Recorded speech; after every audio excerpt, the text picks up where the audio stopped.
دیتا ہے، عبادتیں خراب کرتا ہے. ٹھیک ہے، اب اس وسوسے کا علاج کیا ہے وہ بھی بتا دیتا ہوں. فقہ کا ایک اصول ہے، فقہ کا ایک اصول ہے. اصول کیا ہے؟ شک کے ساتھ یقین زائل نہیں ہوتا، شک کی وجہ سے یقین ختم نہیں ہوتا. اگر مجھے شک ہے کہ زمین پاک ہے یا ناپاک ہے تو یہ زمین پاک ہے، شک کی وجہ سے زمین ناپاک نہیں ہوں گی. اگر مجھے شک ہے کہ یہ پانی پاک ہے کہ ناپاک ہے تو شک کی وجہ سے پانی ناپاک نہیں ہوگا، پانی پاک ہے. شک کسی چیز کو ناپاک نہیں کر سکتا، شک کی وجہ سے یقین زائل نہیں ہوتا، شک کی وجہ سے یقین کو آپ ختم نہیں کر سکتے. ہاں یقین ہو کہ اس میں پیشاب گرا، اس میں پیخانہ تھا، اس میں کتے نے منہ ڈالا، اس میں یقین ہو تو الگ بات ہے. شک کی نہیں کھلا پانی ہے تو کتے نے منہ ڈالا ہوگا، نہیں، شک کے بنیاد پہ نہیں، یقین کی بنیاد پہ بات نہیں. تو شک کسی یقین کو زائل ختم نہیں کر سکتا، مٹا نہیں سکتا. یہ رول آپ یاد رکھ لیجئے، انشاءاللہ زندگی سکون بھری ہو جائیں گے. ٹھیک ہے، وسوسے ختم ہو جائیں گے، زندگی انشاءاللہ آسان ہو. ورنہ دھوتے دھوتے ہاتھ پیر منہ کلیاں کرتے کرتے سر کے مسا کرتے کرتے زندگی گزر جاتی ہے. ایسا مریض جب نہانے کو چلا جاتا ہے تو پورا خاندان پریشان ہوتا ہے کہ اب 2 گھنٹے تو باہر نکلنا نہیں ہے، 2 گھنٹے کے ساتھ ساتھ پانی لاؤ پانی لاؤ پانی لاؤ پانی لاؤ. اب گھر میں ٹاکی اوپر ہے تو سمجھ میں آتا، اب ٹاکی نہیں ہے تو لے جا کے دیتے جاؤ دیتے جاؤ دیتے جاؤ، نہا رہا. اب اس کا پرابلم کیا ہوتا ہے معلوم ہے؟ یہ تو چلو اگر کنوارا تھا تو تھک جائیں گا، شادی ہونے کے بعد اگر بیوی سے ہم بستری کریں گا تو کرنا چھوڑ دیں گا. کیوں؟ تو اس کو معلوم ہے اس کو 10 گھنٹے تو نہانا پڑے گا. تو اس ڈر سے بیوی سے قریب بھی نہیں جائیں گا، بولیں گے نہ کو تمہارے قریب اس لیے نہیں آتا، میرے کو نہانے کو بہت ٹائم لگا. اس کی سکون کی زندگی شیطان ختم کر دیں گا اس عمل سے. یہ معمولی وسوسہ نہیں، مذاق مت لیجیے. یہ جب شروع ہوتا ہے نا برباد کر دیتا زندگی انسان، اس کی فیملی لائف ڈسٹرب کر دیتا، اس کے بچوں کو ڈسٹرب کرتا، اس کی فیملی ڈسٹرب، اس کی بیوی ڈسٹرب، اس کی طلاقیں ہو جاتی ہے. تو بیوی بھی اکتا جاتی ہے کہ پانی لاؤ کہاں سے بھر بھر کے، اس کو دوں کہاں سے، بس نہا رہا ہے تو نہا ہی رہا ہے، دھو رہا ہے تو دھو رہا ہے، وضو کر رہا ہے تو 1 گھنٹہ وضو کر رہا ہے، سب پریشان کر. کام ہے کچھ، اب کام کے بیچ میں طہارت کو جانا ہے تو اس کو معلوم آدھا گھنٹے سے پہلے میں نکلوں گا نہیں باہر، تو کام چھوڑ دیتا ہے، لوگوں سے ملنا چھوڑ دیتا ہے، جاب میں دل نہیں لگتا ہے، تھوڑے دن بعد ریموٹ لوکیشن پہ اکیلا پڑا رہتا ہے. وسوسہ فوراً کنٹرول کیجیے ان وسوسوں کو، یاد رکھیے. ٹھیک ہے، صحیح مسلم کی روایت ہے، جب کوئی آدمی آپ نے فرمایا اپنے پیٹ میں محسوس کرے، مطلب وہ جو میں نے کہا نا وسوسے، شک کسی حقیقت کو یا جس کو ہم کہیں گے یقینی چیز کو نہیں ہٹا سکتے، اس کے تعلق سے حدیث ہے، یہ صحیح مسلم کی روایت ہے. جب آدمی اپنے پیٹ میں ہوا محسوس کرے، ایسا لگ رہا کہ ارے وضو کر کے گڑبڑ ہو گئی، اور ایسا ہوتا ہی ہے، وضو کر کے اٹھو کہ گڑبڑ شروع ہو جاتی، ہوتی نہیں. وہ شیطان کا طہارت میں نہیں پکڑ سکا تو اب یہاں پکڑتا وضو میں، ارے وضو ٹوٹ گیا. آپ سمجھ کر رہے ہیں؟ اب شک جو میں نے کہا نا، شک کسی یقین کو ختم نہیں کرتا، اس لیے حدیث رکھ رہا ہوں. آپ صلی اللہ علیہ وسلم فرمایا جب کوئی آدمی وضو کر کے اٹھتا ہے تو پیٹ میں ایسا لگتا ہے کہ ہوا خارج ہوگی، گیس پاس کر دیا اس نے. اب سنیے، آپ صلی اللہ علیہ وسلم فرما رہے اس کو اشکال پیدا ہوتا ہے، شک پیدا ہو جائے کہ اس کے پیٹ میں ہوا خارج ہو گئی، ٹھیک ہے یا نہیں، تو ایسا آدمی وضو کے لیے مسجد سے نہ جائے، دوسرا وضو نہ کرے. ایسا آدمی مسجد سے باہر نہ جائے یا دوسرا وضو نہ کرے. کب تک؟ جب تک کہ 2 چیزیں نہ ہو جائے جو یقین کراتی ہے کہ یہ چیز ہوئی، آواز نہ سن لے یا بدبو نہ آ جائے، جب تک اس کا وضو باقی ہے. اسی حدیث کے بنیاد پہ میں نے کہا، اور فقہ کا اصول ہے، کوئی شک کسی یقین کو زائل نہیں کرتا. یہ شک ہو رہا ہے وضو ٹوٹا، حدیث میں وضو جب تک نہیں ٹوٹا جب تک یقین نہ ہو جائے.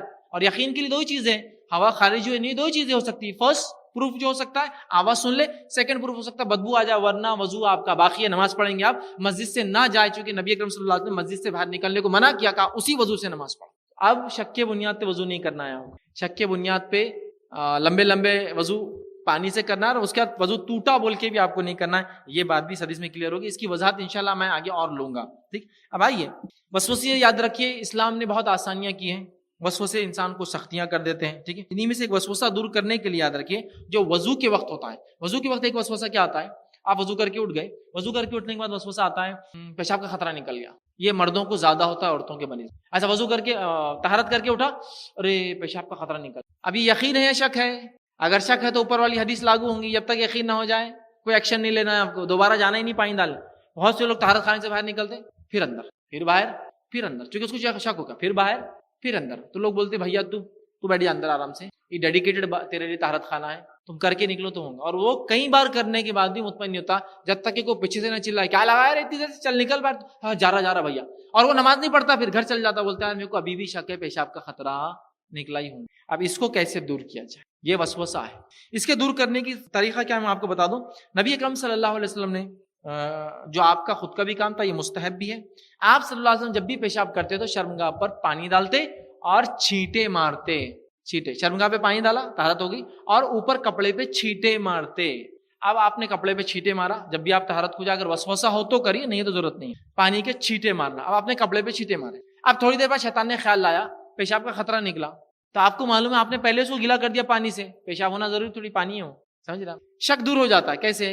اٹھنے کے بعد لگتا نا پیشاب نکلا تو آپ پانی مار لو، جب نکلا تو کیسا لگتا ہے؟ ٹھنڈا لگا تو ہوتا ہے نا، کچھ محسوس ہوتا ہے، جب وہ محسوس ہو رہا ہے تو آپ کیا سوچیں گے پھر؟ نہیں یہ تو پانی کی وجہ سے ہو رہا، پیشاب سے نہیں ہونا، تو یہ شک دور ہو جائے گا۔ کیونکہ اکثر کو ایسا ہوتا نہیں ہے، شیطان ایسا شک لاتا ہے، اور کیوں لاتا ہے اور اس کا طریقہ کیا ہے، میں وہ پوری حدیث رکھوں گا، وہ کیسے شک پیدا کرتا ہے، اس کا طریقہ، اس کا حربہ کیا ہے اس میں۔ لہٰذا اب آپ کو پیشاب کرنے کے بعد شک ہو رہا ہے یا شک ہوتا ہے تو بار بار طہارت نہیں کرنا ہے، اٹھنے کے بعد کپڑے پہ پانی کے چھینٹے مارنا۔ عبداللہ ابن عمر رضی اللہ عنہ کے تعلق سے آتا ہے، آپ کو شک ہوتا تھا ایسا، تو آپ پانی مار کے اٹھتے، اور اتنا پانی مارتے کہ لوگ کہتے کہ آپ کا پیجامہ گیلا ہو جاتا، تو آپ پانی ماری، پانی مارنے سے شک کی گنجائش پوری ختم ہوگی، نماز میں کوئی وسوسہ نہیں ہوگا، ارے تیرا تو پیشاب نکل گیا، ارے تیرا تو پیشاب نکل گیا، ارے تیرا تو پیشاب نہیں، کچھ وسوسہ نہیں، اور آیا بھی تو بولنا چل نکل جا پانی ہے، چل نکل جا پانی ہے، چل نکل جا پانی ہے، کیونکہ پہلے سے گیلا ہے نا پانی سے، تب پیشاب ہے پانی ہے سمجھ میں نہیں آئے گا، تو یہ وسوسہ۔ ٹھیک، اسی طرح ہم دیکھتے ہیں نبی اکرم صلی اللہ علیہ وسلم جب پیشاب کرتے تو وضو کرتے اور جو ہے چھینٹے مارتے۔ دوسری روایت میں کہ رسول اللہ صلی اللہ علیہ وسلم کو دیکھا گیا پیشاب کیا آپ نے اور اپنی شرمگاہ پہ چھینٹے مارے، تو کپڑے پہ بھی مارتے اور شرمگاہ پہ بھی چھینٹے مارتے، یہ کام کیجیے۔ عبداللہ ابن عمر ایسے ہی کرتے تھے۔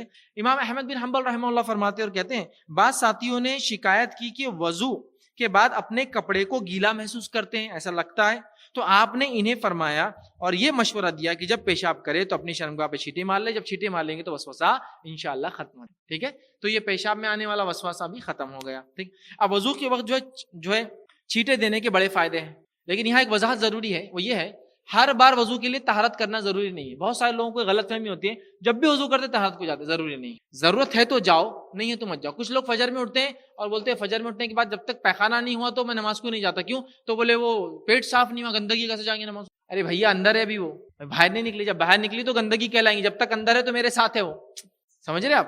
لیکن عجیب و غریب ان کے وہم شبہات ہوتے ہیں۔ ٹھیک، اس کو بھی دور کریں۔ آپ صلی اللہ علیہ وسلم نے فرمایا بے شک وضو کا ایک شیطان ہے۔ اب وضو وسوسے کیوں آتے ہیں؟ اس کا ایک اسپیشل شیطان ہے، وضو کا ایک شیطان ہے جس کا نام ولحان، اس کا نام ہے، اس شیطان کا نام ہے ولحان۔ اور آپ نے فرمایا پس تم پانی کے وسوسوں سے بچو۔ وضو کا ایک خاص شیطان ہے جس کا نام ولحان ہے، بس تم پانی کے وسوسوں سے بچو۔ یہ شیطان بولتا اور دھو اور دھو، وضو نہیں ہوا، یہ سوکھا رہ گیا، وہ سوکھا رہ گیا، غسل نہیں ہوا، پانی میں ڈبکی لگا کے بھی نکلا تو بولتا نہیں ہوا، اور دھو اور یہ کر اور فلاں کر اور ایسا کر، یہ ولحان ہے۔ اعوذ باللہ من الشیطان الرجیم پڑھیے، انشاءاللہ یہ ختم ہو جائے گا۔ ٹھیک ہے، تو یہ شیطان خاص آپ کو ایسا کرتا ہے۔ ٹھیک ہے، اسی طرح غسل جنابت کرنے کے لیے یاد رکھیے بہت سارے لوگ جو ہے آدھا ایک گھنٹہ لگا دیتے ہیں۔ عام غسل تو کرتے، چونکہ انہوں کیا ہوتا ہے؟ وسوسہ ہوتا ہے، شک آتا ہے۔ ٹھیک ہے، اور باہر نکلنے کے بعد بھی شک میں مبتلا ہوتے ہیں، غسل ہوا یا نہیں ہوا، اور اللہ سے دعا کرتے ہیں اللہ اگلی بار انشاءاللہ اچھا کروں گا۔ مطلب ان کو نہ غسل پہ یقین ہے، غسل پہ نہیں ہے تو پھر عبادتیں کمزور ہوگی، عبادتیں کمزور ہوگی تو انسان تھوڑے دن سے اسلام سے دور ہوتا ہے، چونکہ وہ پریشان ہو جاتا ہے غسل اور یہ تمام چیزوں سے، یاد رکھیے۔ ٹھیک ہے، تو اس میں بالکل اس کو ضرورت نہیں سوچنے کی۔ بہت سارے شادی شدہ لوگ ایسے وسوسوں میں آ کے زندگی اپنی برباد کر لیتے ہیں، ان کی بیویاں چھوڑ کے چلی جاتی ہے، چونکہ یا تو وہ دور رہتے ہیں یا تو پھر ایک بار ہم بستری کریں تو کہیں دن ناپاک سمجھتے ہیں اپنے آپ۔ ٹھیک ہے، یہ مسئلہ ہوتا ہے۔ عبداللہ رضی اللہ عنہ کے تعلق سے ایک حدیث مروی ہے، حدیث اس طرح سے کہ رسول اللہ صلی اللہ علیہ وسلم نے سعد رضی اللہ عنہ کے پاس سے گزرے تو ان کو وضو میں زیادہ پانی استعمال کرتے ہوئے پایا، تو فرمایا آپ صلی اللہ علیہ وسلم نے پوچھا اے سعد یہ کیا ہے، یہ اسراف کیسا؟ تو انہوں نے کہا کہ جواب دیا کہ وضو میں بھی کیا اسراف ہے؟ کیا وضو میں بھی اسراف ہوتا ہے؟ تو آپ نے کہا ہاں، اگر تو جاری نہر کے پاس بھی بیٹھا ہے تو وضو میں کم پانی استعمال کر، کیونکہ وضو میں بھی اسراف ہے۔ وضو میں زیادہ پانی استعمال کرنا اسراف ہے، اگر ندی کے بازو بھی ہے تو اتنا ہی پانی استعمال کرنا ہے کم سے کم، جس کا معنی ہے، سمجھ رہے آپ؟ تو یہ بات کو ہم خاص طور سے، ورنہ وہ شیطان ولحان آ کے بہکاتا ہے۔ ٹھیک، اسی طرح وضو اور غسل میں پانی کا اسراف سے ہمیں بچنے کا حکم دیا گیا، ورنہ یہ شیطان ہمیں جو ہے بہکاتا ہے، یاد رکھیے۔ اسی طرح بہت کم لوگ ہیں جو پانی کے استعمال میں ان وسوسوں سے بچ پاتے، اس لیے میں نے شروع میں کہہ دیا تھا بہت کم لوگ ان وسوسوں سے بچ پاتے ہیں۔ رسول اللہ صلی اللہ علیہ وسلم نے جو ہے فرمایا تھا، جب ایک اعرابی نے مسجد نبوی میں پیشاب کر دیا تھا تو آپ نے کیا فرمایا تھا؟ اس کے اوپر ایک ڈول پانی ڈال دو۔ کیا کیا تھا اس نے؟ خطرہ نہیں، پورا پیشاب کر دیا تھا۔ کیا فرمایا؟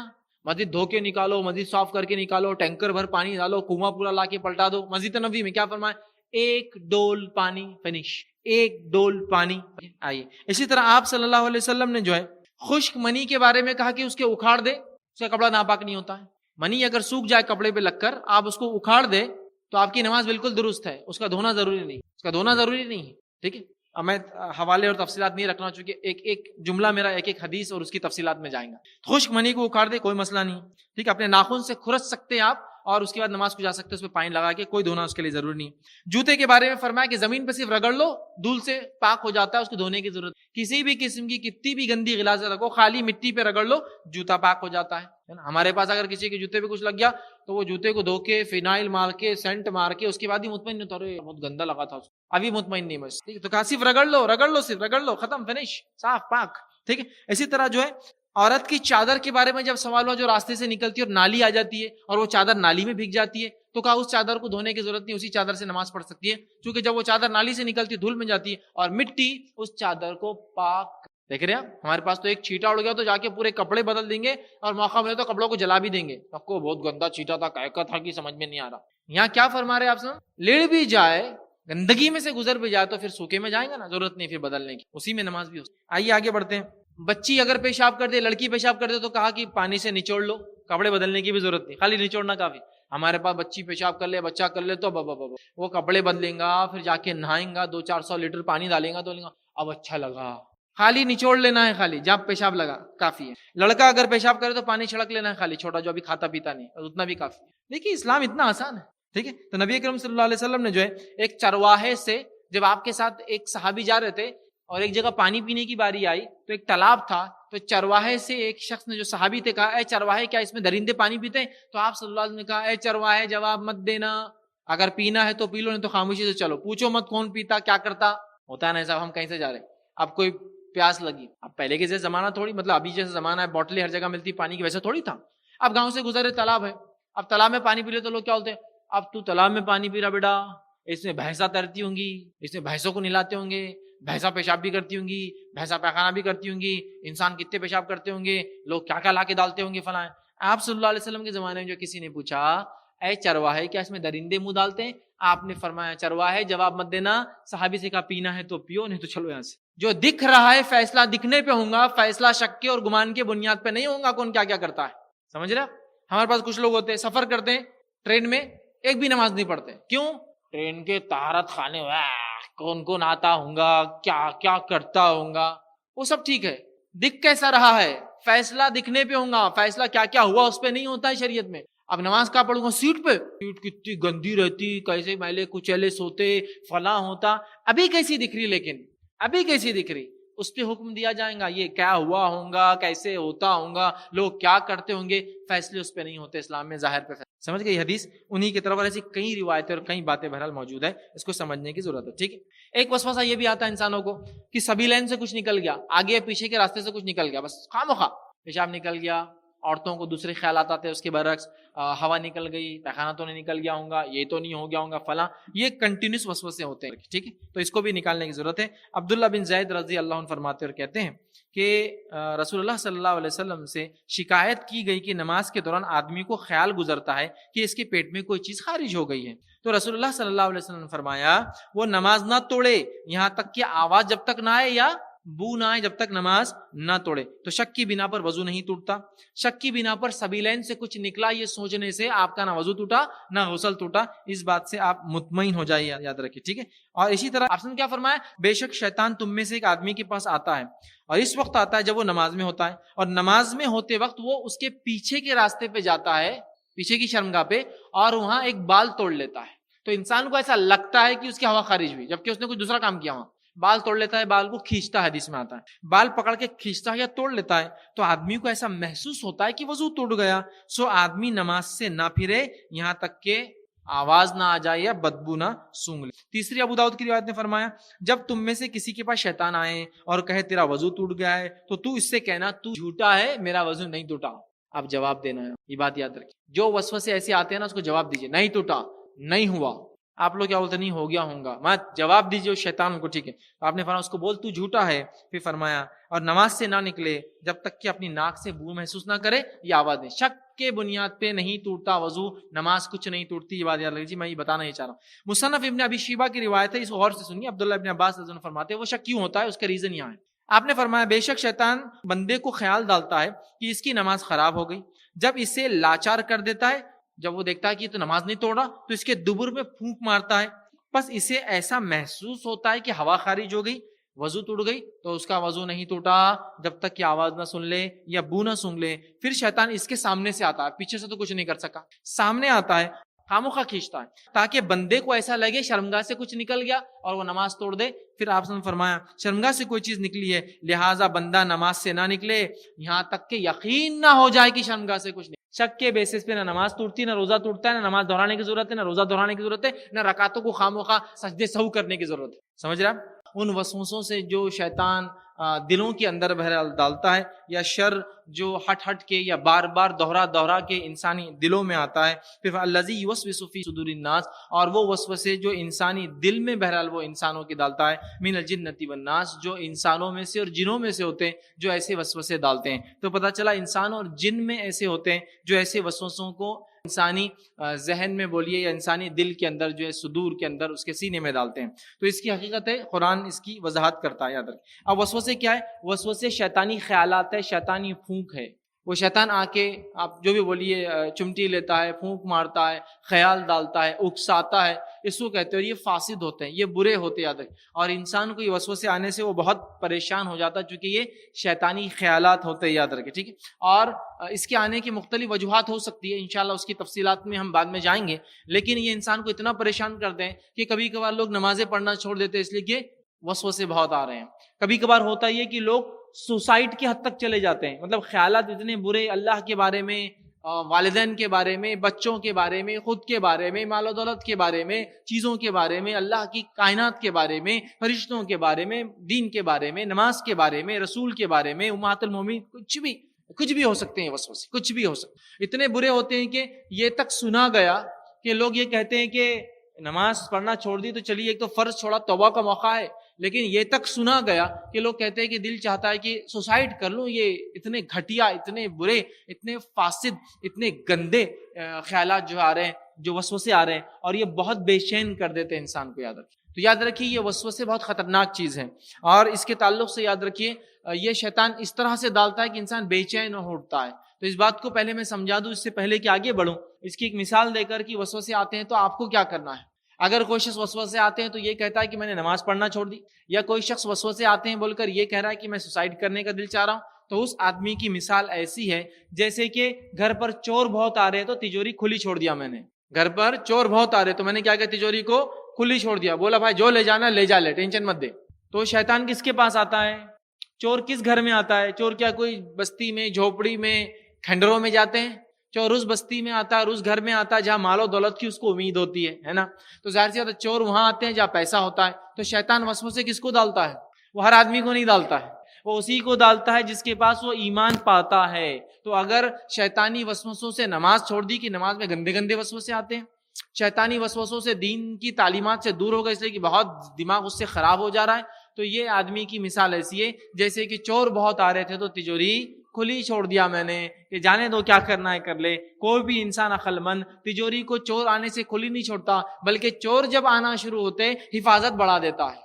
چور جب آنا شروع ہوتے حفاظت بڑھا دیتا ہے. تو لہٰذا وسوسوں کا آنا ایمانی علامت ہے. اگر آ رہے ہیں تو سیکیورٹی بڑھا دیجئے، مطلب اپنے ایمان کو اور بلند کیجئے، شیطان سے اللہ رب العزت نے پناہ مانگیے، اللہ کے ذکر میں جڑ جائیے، نمازوں میں اضافہ کر دیجئے، اور پھر آنے دیجئے کتنے آتے دیکھا جائے گا انشاءاللہ. سمجھ رہے؟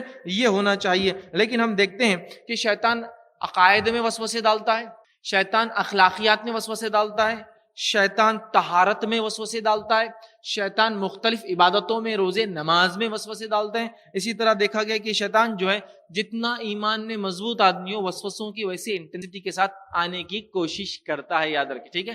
اور اس کا پہلا اٹیک عقائد پر ہوتا ہے. فرسٹ اگر عقیدے میں وہ آپ کو گول مول کر دیتا ہے وسوسے ڈال ڈال کے، اللہ کے تعلق سے، اس کے اسماء و صفات کے تعلق سے، اس کے رب ہونے کے تعلق سے، تو باقی وسوسے اس کے لیے ایزی ہو جاتے ہیں. لیکن اگر وہ پہلے اللہ کے معاملے میں ڈالتا ہے، آپ نے وہ فیس پار کر لیا تو پھر وہ عبادت میں ڈالیں گا، وہ فیس پار کر لیا اخلاقیات میں ڈالیں گا، وہ فیس پار کر لیا طہارت میں ڈالیں گا. کیونکہ آپ کے مرنے تک اور میرے مرنے تک اس نے تو ہمارا پیچھا چھوڑنا نہیں ہے، وہ تو رب سے وعدہ کر کے آ چکا. تو پتہ چلا کہ ہر سٹیج میں وسوسے آئیں گے، اور یہ زندگی کے ابتدائی دور سے شروع ہو جاتے ہیں. ایک بچہ جیسے ہی بالغ ہوتا ہے اس میں مختلف قسم کے وسوسے آنا شروع ہو جاتے ہیں، رب کے تعلق سے اور دیگر اسلامی تعلیمات کے تعلق سے، تو وہاں سے ہم کو بھی مضبوطی اختیار کرنے کی ضرورت ہے. لیکن ہوتا یہ کہ نوجوانوں کو گائیڈ کرنے کے لیے کوئی ہوتا نہیں، لہٰذا ان وسوسوں کو وہ بتا نہیں پاتے، چھپا نہیں پاتے. بڑوں سے بولتے تو بڑے بولتے ہٹ گندے خیالات لا رہا فالتو قسم کا لڑکا، چل بھاگ یہاں سے. اب وہ بولتا ہے بڑوں بھی اس میں حل نہیں نکالیں گے، علماء سے کوئی تقریر یا ایسی کوئی بات سننے نہیں آ رہی، کتاب کوئی ایسی ملتی نہیں، کوئی موضوع ہم کو ملتا نہیں. نتیجہ یہ ہوتا ہے کہ وہ اس وسوسوں میں گھلتے چلے جاتے ہیں اور اپنی نفس کو برباد کرتے چلے جاتے ہیں. تو یاد رکھیے یہ بہت ضروری ہے کہ وسوسوں کے تعلق سے ہم بہت محتاط رہیں. اسی طرح وسوسے ایسے بھی آتے کبھی اللہ تیرے اعمال قبول نہیں کر رہا، کیا فائدہ اتنے اعمال کر کے، اگر اتنے اعمال کرانا تھا تو اللہ تعالیٰ کو، ہے نا، مطلب مختلف. کبھی یہ کہیں گا کہ اللہ قبول نہیں کرتا، کبھی یہ کہیں گا اتنا تو نے کیا، فائدہ کیا ہوا اس کا تجھے. ایک وسوسہ ہے کہ کیوں کر رہا ہے، دوسرا وسوسہ ہے کہ اتنا کرنے کے بعد ملا کیا تجھے. تو لہٰذا شیطان چھوڑتا نہیں ہے اور مختلف وسوسوں کو ڈالتے رہتا ہے، یاد رکھیں، ٹھیک ہے. اور یہ وسوسے بہت ساری بیماریوں کا سبب بن جاتے ہیں. یہ وسوسے بہت ساری ہیومن فزیکل ڈیسیزز، مطلب ایسی بیماریاں جو جسمانی ہوتی ہیں اس کی وجہ یہ وسوسے بنتے ہیں. اسی طرح ہم دیکھتے ہیں کہ دلوں میں وہم ڈالتا ہے، بیماریوں کی وجہ بنتے ہیں وسوسے. دلوں میں وہم شک شبہ ڈالتا ہے. اسی طرح جو ہے سینوں میں تنگی پیدا کر دیتے ہیں یہ وسوسے، مطلب انسان اچاٹ ہو جاتا ہے، مایوس ہو جاتا ہے، یاد رکھیے. اسی طرح جو خوف اور رعب پیدا کر دیتے ہیں، مطلب کبھی کبھار خاموخواہ کا خوف اور کبھی کبھار خاموخواہ کا رعب پیدا کر دیتے ہیں. اسی طرح موجودہ حالات سے انسان پریشان ہو اٹھتا ہے، اسی طرح آنے والے حالات سے وہ ڈرنے لگتا ہے. اسی طرح دنیا کی زندگی خوف کے ساتھ وہ جیتا ہے اور سخت مشکلات کا سامنا کرتے ہوئے زندگی کا ہر قدم آگے بڑھاتا ہے. ہاں، کسی کو اس کے اٹیکس تھوڑے لائٹ ہوتے ہیں، کسی کو اس کے اٹیک تھوڑے مائلڈ یا میڈیم سائز کے ہوتے ہیں، اور کسی کو اٹیک بڑے کرتا ہے. لیکن ہر اٹیک کی شروعات چھوٹے سے کرتا ہے، اور دھیرے دھیرے جب آپ اس کے چنگل میں آتے رہتے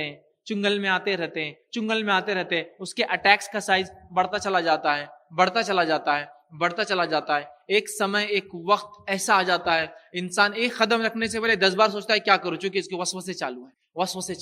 اس کے اقسام انشاءاللہ میں بیچ بیچ میں رکھوں گا، تب آپ کو ڈیٹیلز انشاءاللہ اس کی پتہ چلیں گی. لیکن اس سے پہلے کہ میں آگے بڑھوں ایک کلیریفیکیشن یہاں دے دیتا ہوں. یہ حدیث انشاءاللہ سمجھ میں آ جائے تو آدھے وسوسوں سے زیادہ کا حل تو ہی مل جائے گا ہم کو انشاءاللہ. وہ حدیث کیا ہے سنیے. وسوسے کیا ہے پہلے وہ سمجھ گئے آپ. یہ شیطانی خیالات ہے، سوچ ہے، یہ مائنڈ میں آنے والی چیز ہے. کانشیسلی جو بھی ہوتا ہے، جان بوجھ کے انجانے میں آتے ہیں، خیالات ہے. پہلی بات سمجھ گیا. اب یہ خیالات کے بارے میں نبی اکرم صلی اللہ علیہ وسلم کیا فرماتے ہیں. یہ شریعت جو ہے نا بہت پاکیزہ اور بالکل ہیومن نیچر کے مطابق دی گئی شریعت ہے، چونکہ دینے والا رب العزت ہے جو جانتا ہے انسانوں کو کس چیز کی ضرورت ہے. تو بہرحال یہ وسوسے جو ہوتے ہیں، یاد رکھیے، یہ بہت ساری پھر مشکلات انسانی زندگی میں پیدا کرنا شروع کر دیتے ہیں. یاد رکھیے ان کی ابتدا. تو پہلے وہ خیالات کے بارے میں حدیث سن لیتے ہیں انشاءاللہ، پھر بعد میں اس کی انشاءاللہ عزیز تفصیلات دیکھیں گے. آئیے پہلا صحیح مسلم کی روایت ہے. نبی اکرم صلی اللہ علیہ وسلم فرما رکھا، بے شک اللہ تعالیٰ میری امت کے لوگوں میں پیدا ہونے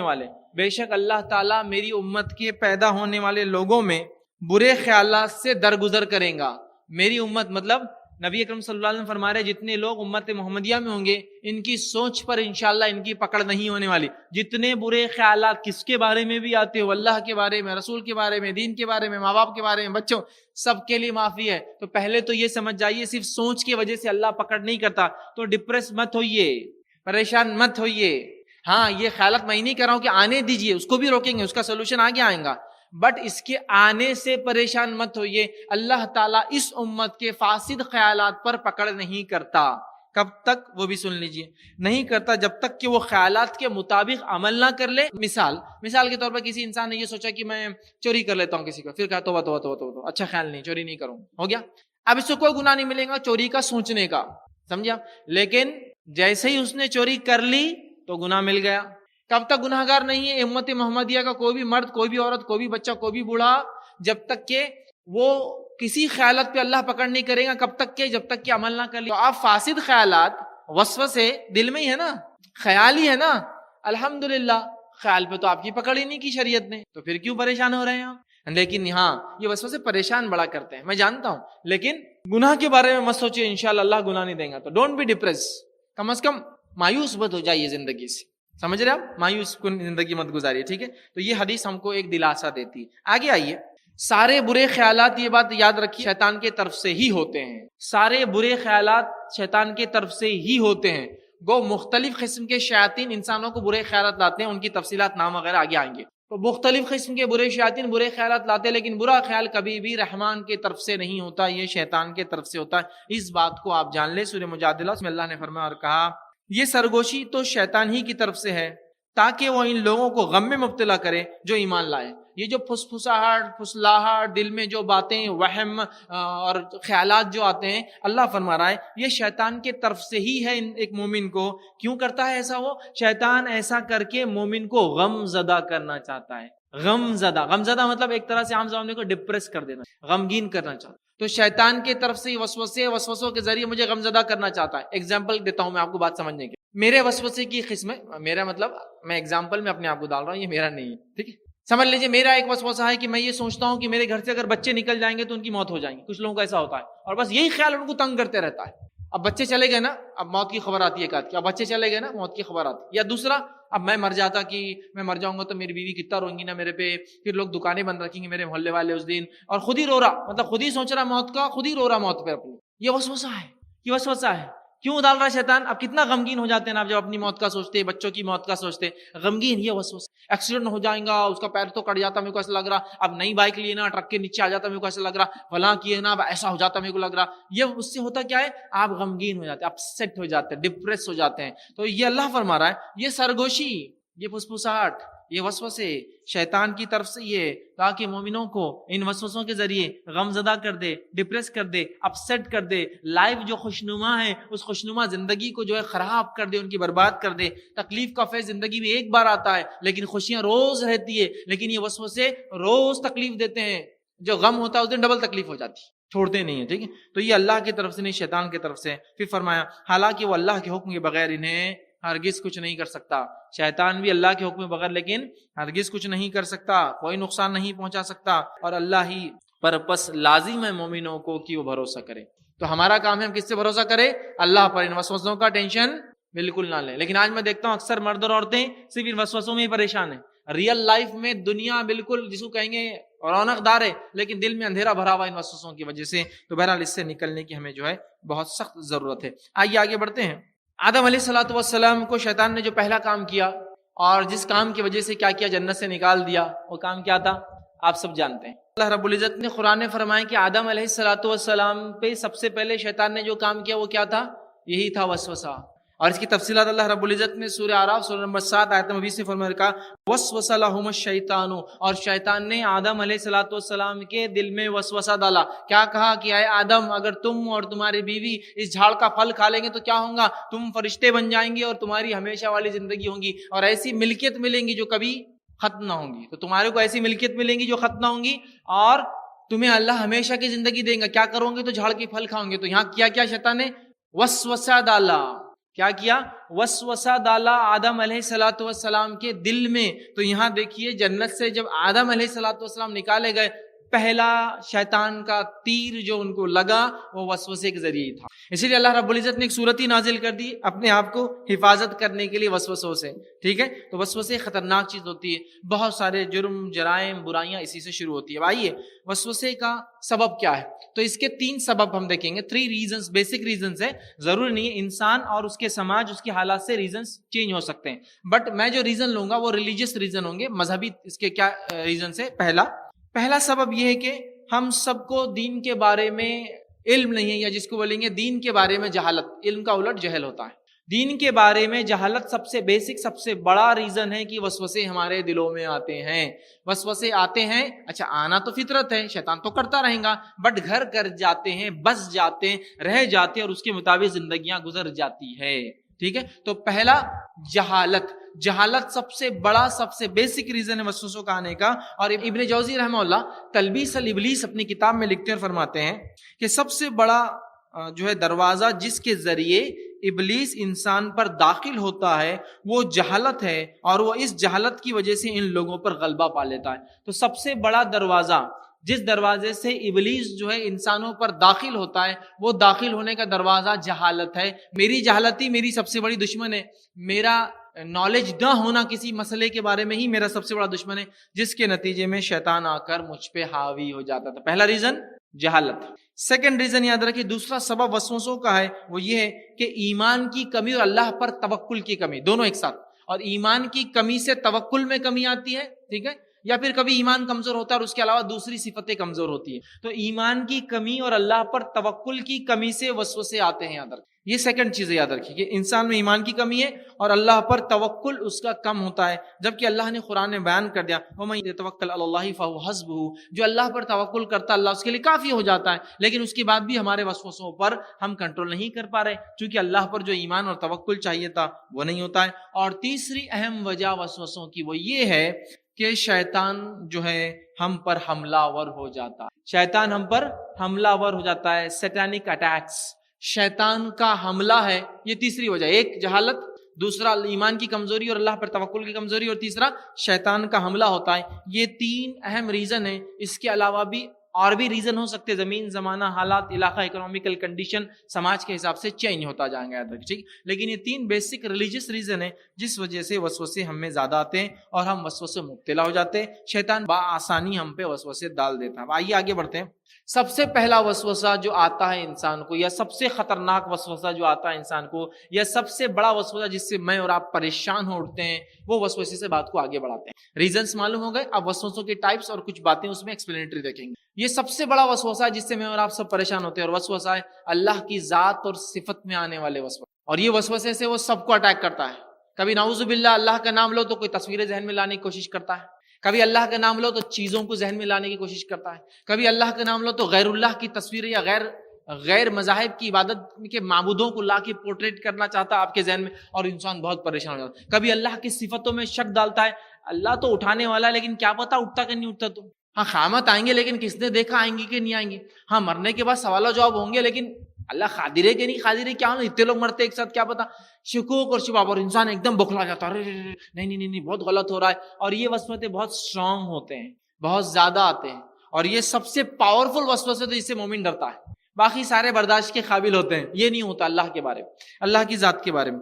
اور یہ وسوسے کے تعلق سے یاد رکھیے ایک بات، یہ سوچ لیجیے اور سمجھ لیجیے، اللہ کی ذات میں غور و فکر، اللہ کی صفات میں غور و فکر کی ہم کو اجازت نہیں ہے، جیسے ہے ویسے ایمان لا لو، ختم، فنش، کوئی اس کے بعد دوسری چیز ہے ہی نہیں ہمارے مائنڈ میں۔ اللہ کی ذات کے تعلق سے یاد رکھیے کبھی بھی کوئی سیکنڈ اوپینین نہیں کہ اس کی ذات اور اس کی صفت میں غور و فکر کی اجازت نہیں ہے، جو بتایا گیا سن لو، سمجھ لو، ختم، آتا پلے میں آتا، نہیں آتا مان لو، ختم، ایمان لا لو اور چھوڑ دو۔ اس لیے کہ امام مالک رحمہ اللہ سے اللہ تعالیٰ کی صفات کے بارے میں دیگر سوال ہوئے تو آپ نے کہا استوا کے تعلق سے اللہ عرش پر مستوی ہوا، اس کے تعلق سے جب سوال ہوا تو کہا الاستواء معلوم، اور یہ ان کا جو قول ہے یہ ایک طرح کا اصول ہے اللہ کی ذات اور صفات کے تعلق سے، انہوں نے کہا الاستواء معلوم، استوا کس کو بولتے ہیں عربی میں سب کو معلوم ہے، وکیف مجہول، لیکن اللہ کے بارے میں جب سوال ہوگا تو مجہول، ہم کو نہیں سمجھ میں آتا کیسا، کیفیت نہیں معلوم، استوا ہے کیفیت نہیں معلوم، ٹھیک ہے، اور اس کے بارے میں فرمایا کہ اس پر وایمان بہ واجب وسؤال عنہ بدعۃ، اور اس پر ایمان لانا واجب ہے، لیکن استوا